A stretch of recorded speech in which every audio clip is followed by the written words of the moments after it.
আসসালামু আলাইকুম এভরিওয়ান, সবাই কেমন আছেন? আলহামদুলিল্লাহ, আমরাও ভালো আছি। তো আজকে আপনাদেরকে বিভিন্ন রকমের সবজি দিয়ে একটা নুডলস রান্না করে দেখাবো। আমার বাসায় আমার বাচ্চার ম্যাডাম আসে পড়াতে, তো ম্যাডামকে মাঝে মধ্যে একটু আমি বিভিন্ন রকমের খাবার বানিয়ে দিই। তো আজকে আমি ওর ম্যামের জন্য এবং আমাদের বাসার সবার জন্য ভেজিটেবল নুডলস রান্না করব। তো সেই জন্য আমি প্রথমে আগে পানিটাকে একদম গরম করে নিলাম, তার ভিতরে কেটে রাখা বিভিন্ন রকমের সবজি দিয়ে দিলাম, আলু, গাজর, তারপরে ফুলকপি, সিম, এগুলো দিয়ে অপেক্ষা করব এগুলো সেদ্ধ হওয়া পর্যন্ত। যখন এগুলো মোটামুটি আধা সেদ্ধ হয়ে আসবে তখন আমি এর ভিতরে দিয়ে দিব আগে থেকেই ভেঙে রাখা নুডলস। সবজিটা মোটামুটি আধা সেদ্ধ হয়ে আসলে তারপরে এর ভিতরে আমি দিয়ে দিব নুডলসগুলো। আগে থেকে নুডলসগুলো আমি ভেঙে রেখেছিলাম প্যাকেট থেকে খুলে।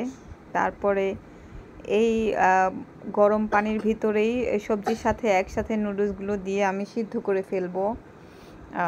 তাতে হয় কি, নুডলসগুলো একদম ঝরঝরে থাকে আর খেতেও অনেক মজা লাগে। তারপরে আমি নুডলসটাকে নামিয়ে নিলাম সিদ্ধ হয়ে গিয়েছে দেখে। তারপর আমি একটা ফ্রাই প্যানে একটু তেল দিয়ে দিলাম। তেলটা গরম হয়ে আসলে এর মধ্যে দিয়ে দিলাম পেঁয়াজ কুচি।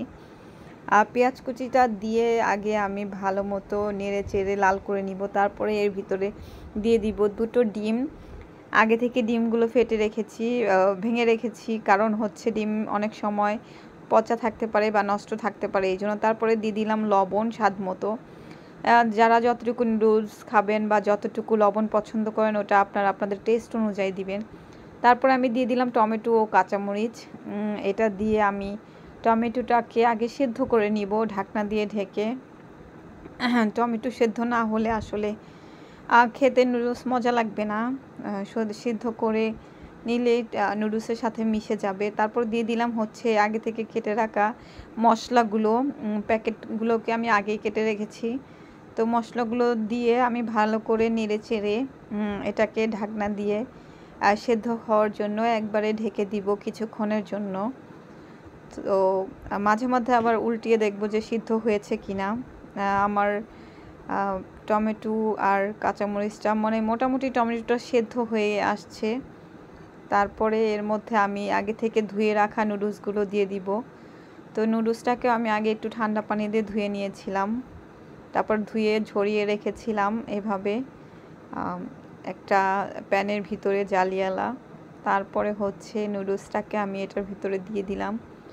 নুডলসটাকে দিয়ে একদম ভালো করে জাল করে মিশিয়ে নিতে হবে ভেজিটেবলগুলোর সাথে একসাথে। আর বিশেষ করে যে মশলাটা দেওয়া হয়েছে সেই মশলাটা জানি ভালো মতো নুডলসের সাথে গায়ে লেগে থাকে বা নুডলসের সাথে মিশে যায়। তারপরে দিয়ে দিলাম আমি স্বাদ মতো লবণ, কারণ আমি আগে প্রথমে বেশি লবণ দেইনি, কারণ নুডলসের লবণটা আবার পরে দিতে হয়, সেই জন্য আমি আগে একটু কম করে দিয়েছিলাম ডিমে। তো তারপরে এখন আবার নুডলসের পরিমাণ মতো লবণ দিয়ে আমি এটাকে ভালো করে নেড়ে চেড়ে নিচ্ছি। তো একদম হয়ে আসার আগে আমি এটাতে ধনেপাতা কুচি দিয়ে তারপরে নামিয়ে ফেলবো। তো আমার নুডলস রান্নাটা মোটামুটি প্রায় শেষের দিকে।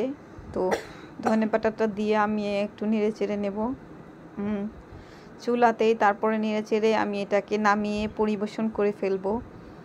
তো আমার নুডলস রান্না প্রায় শেষ। তো এই যে দেখেন কত সুন্দর হয়েছে, মাশাআল্লাহ। দেখতেও যেমন সুন্দর হয়েছে, অবশ্যই খেতেও অনেক মজা হবে। সবাই ভালো থাকবেন। আল্লাহ হাফেজ।